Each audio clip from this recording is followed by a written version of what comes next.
तो आज हम बात करेंगे प्रोक्रास्टिनेशन पे। प्रोक्रास्टिनेशन का मतलब क्या होता है और इसको कैसे रिड्यूस किया जा सकता है, ठीक है।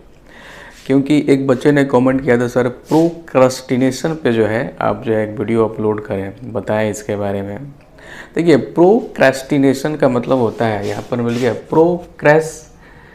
प्रोक्रेस्टिनेशन। प्रोक्रेस्टिनेशन का मतलब सीधा सीधी होता है कि टाल मटोल करना, है ना।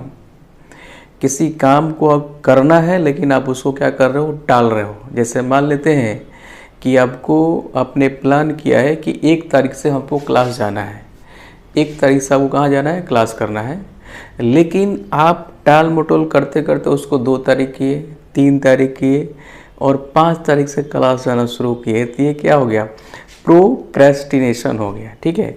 और इसी से मिलता जुलता वर्ड एक और है, 1 मिनट यार, और इसी से मिलता जुलता एक और वर्ड है आपका लेजीनेस। देखिए, तो लेजीनेस और प्रोक्रेस्टिनेशन में बहुत ज़्यादा का डिफरेंसेस नहीं है। आप ऐसा बोल सकते हो कि लेजीनेस एक शॉर्ट रेंज ऑर्डर है और प्रोक्रेस्टिनेशन आपका लॉन्ग रेंज ऑर्डर है। जैसे मान लेते हैं आप सोए हो, आपका 8 बजे से क्लास है, ठीक है, आपने अलार्म 6 बजे का लगाया, लेकिन 6 बजे आप नहीं जगे, फिर आपके किए 6:30, पौने 7, 7। जब वो मैक्सिमम लिमिट, जब डेडलाइन क्रॉस करने लगता है तब आप उठते हो, तब जाके फ्रेश होते हो, तब आप तैयार होते हो। तो ये जो सिचुएशन है इसको हम लोग बोलेंगे क्या, इसको हम लेजीनेस बोलेंगे, इसको हम प्रोक्रेस्टिनेशन आपको नहीं बोलेंगे, ठीक है। प्रोक्रेस्टिनेशन का मतलब ये होता है कि आप जो है काम करना चाह रहे हो लेकिन जैसे टाल मटोल कर रहे हो, आज का काम कल, कल का काम परसों, इस तरीके से आप टाल मटोल। जैसे मान लेते हैं कि आपका टेस्ट होने वाला है, टेस्ट का सिलेबस आपका एटॉमिक स्ट्रक्चर दिया हुआ है। एटॉमिक स्ट्रक्चर में बहुत सारे सब टॉपिक्स से आपको पढ़ना है, लेकिन आप क्या कर रहे हो कि मान लेते हैं कि बुधवार को टेस्ट है, बुधवार को टेस्ट है, तो आप पहले से प्रिपरेशन नहीं कर रहे हो। आपको क्या लग रहा है कि बुधवार का टेस्ट है, चलो आज नहीं यार, आज मान लो कि सोमवार का है, तो सोचते हो कि चलो आज कर लेते हैं, लेकिन जैसे टाइम पढ़ने के आता है बोलते हो कि चलो यार कल करते हैं। लेकिन बुधवार को टेस्ट है तो ट्यूसडे लास्ट में आप करते हैं काम को, जब डेडलाइन आपका ख़त्म होने वाला रहता है तब आप करते हो।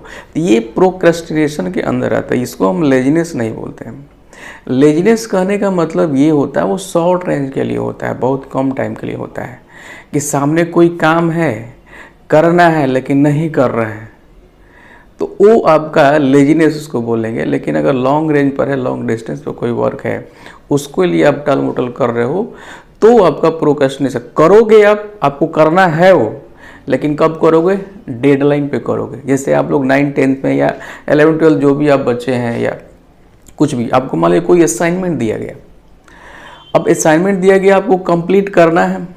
मान लेते हैं कि 5 तारीख का असाइनमेंट आपको कंप्लीट करना है, 5 तारीख को। आज से 2 महीना पहले मान लीजिए कि ये कितना चल रहा है, 7 जुलाई चल रहा है, और आपको जो है 7 अगस्त को असाइनमेंट क्या करना है, कंप्लीट करके देना है।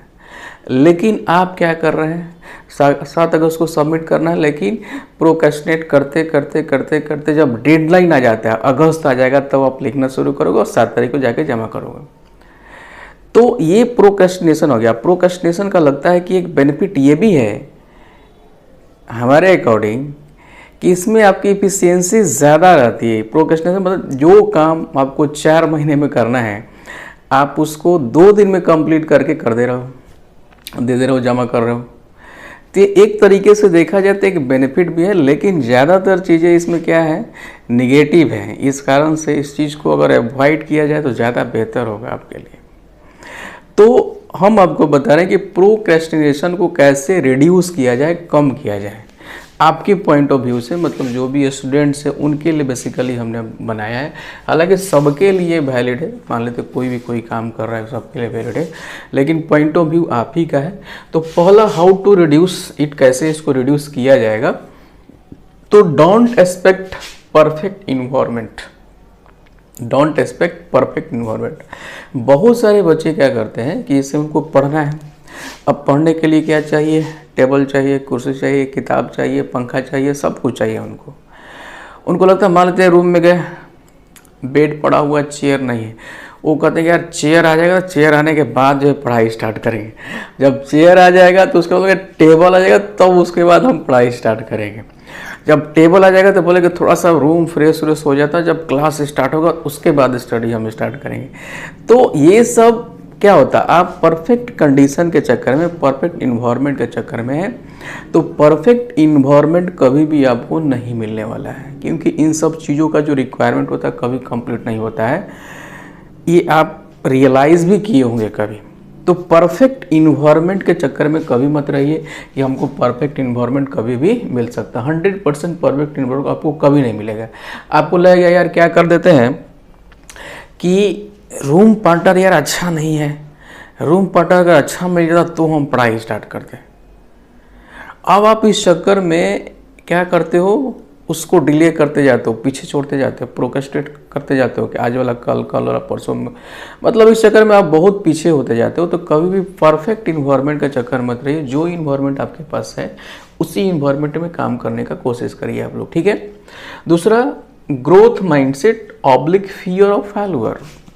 फियर ऑफ फेल्यूर कहने का मतलब ये है कि बहुत सारे बच्चे क्या करते हैं कि टेस्ट है, अब वो टेस्ट को छोड़ देते हैं। टेस्ट इस वजह से छोड़ते हैं कि टेस्ट में उसके खराब मार्क्स आएंगे।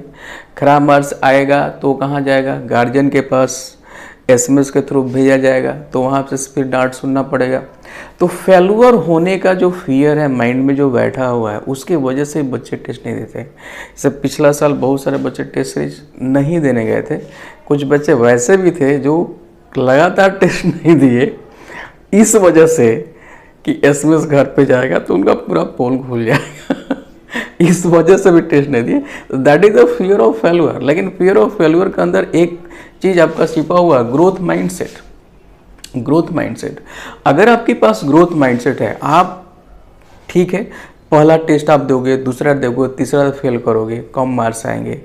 यार चौथा, पांचवा, छठा, 10वां टेस्ट, 11वां टेस्ट में तो अच्छा करोगे ना, उसमें तो ज़रूर अच्छा होगा।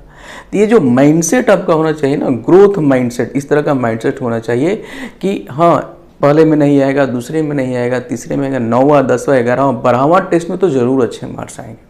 तो इस तरह का माइंडसेट आपको करना पड़ेगा, जिसको हम लोग बोलते हैं क्या, ग्रोथ माइंडसेट, ठीक है। तीसरा, micro goals and no 100% productivity.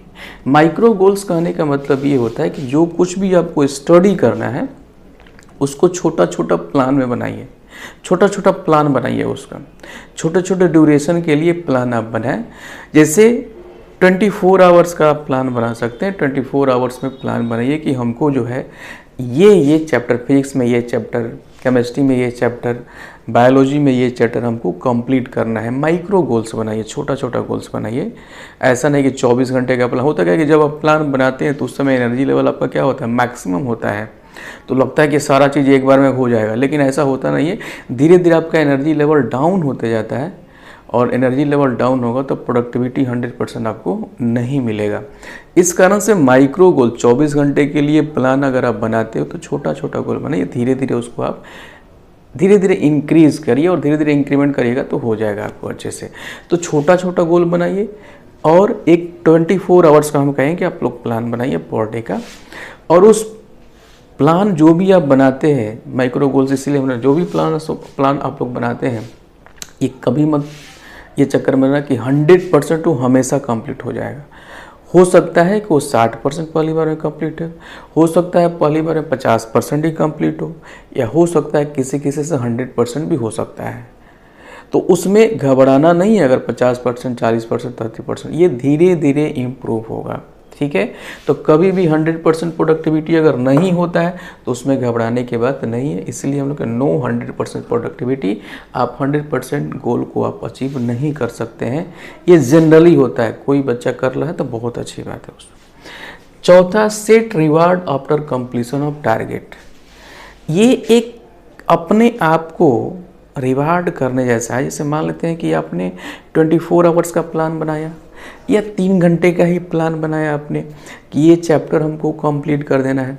अब ये प्लान में ये भी आपका रहना चाहिए कि अगर ये मैं एग्जीक्यूट कर लेता हूँ, कंप्लीट कर लेता हूँ, तो कंप्लीट करने के बाद मार्केट में मैं जाऊँगा और एक आइसक्रीम खाऊँगा। तो ये अपने आप को रिवार्ड करने जैसा हो गया, या इसको कंप्लीट करने के बाद ही मैं वैसे किसी व्यक्ति से फ़ोन पे बात करूँगा जिससे हमको बात करने में अच्छा लगता है। तो ये अपने आप को रिवार्ड करने जैसा होता है, और इसका इफ़ेक्ट बहुत अच्छे तरीके से पड़ता है कि भाई किसी भी तरीके से इसको कंप्लीट कर लेंगे तो आगे वाला जो क्षण है वो बहुत अच्छा होने वाला है। तो खुद के लिए आप रिवार्ड सेट करें, इसलिए हम लिखा set reward after completion of target. And पांचवा बटिंग चेयर। बटिंग चेयर का मतलब होता है कि सिटिंग कैपेसिटी बहुत सारे बच्चों का नहीं होता है, आदत नहीं होता है सिटिंग कैपेसिटी। सिटिंग कैपेसिटी धीरे धीरे इंक्रीज करिए, उसको भी माइक्रो गोल्स के रूप में लीजिए आप। जैसे मान लीजिए पहला दिन 1 घंटा बैठ, अब कुछ होता है कि लगातार 1 घंटा कोई व्यक्ति चेयर पे कोई बच्चा नहीं बैठ पाता है, 2 घंटा नहीं बैठ पाता, कोई बच्चा लगातार 5 घंटा बैठ पाता है। तो चेयर पे बैठने का जो कैपेसिटी है, जो कैपेबिलिटी है, टाइम ड्यूरेशन है, उसको आप धीरे धीरे बढ़ाएं।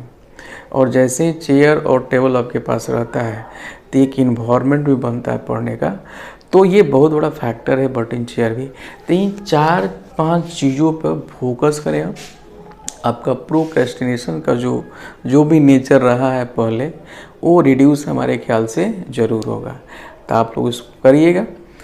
उसके बाद कमेंट में आप लोग ज़रूर बताइए कि ये जो जितने पॉइंट्स हमने लिखा है वो कितना फिजिबल है, कितना वर्क करेगा या नहीं करेगा, इसके बारे में भी आप बताएंगे तो हमको अच्छा लगेगा, है ना।